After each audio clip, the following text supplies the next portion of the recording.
Ito na lang na.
So, yan nakasari yung ating napadeliver today.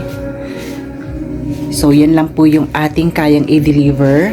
Yung iba naman mga kasari, hindi na po natin yan nalalagyan kasi hindi na po masyadong mabenta yung ating soft drinks pati yung ating Red Horse Beer mula nung nawala na dito ng sabong sa lugar namin kasi pinagbawal na. So, ayan.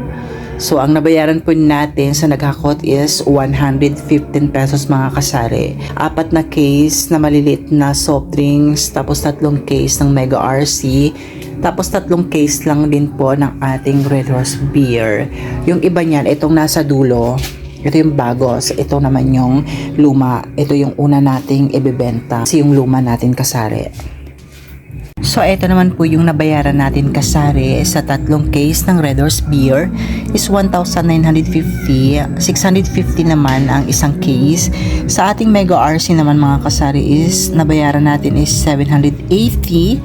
260 naman ang isang case. Sa assorted naman na soft drinks na mga maliliit is 540. 180 naman po yung ating isang case niyan.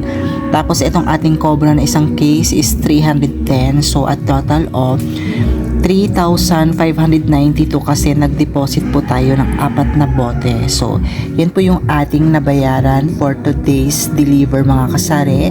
Ayun. That's all for today's video and thank you for watching and have a nice day.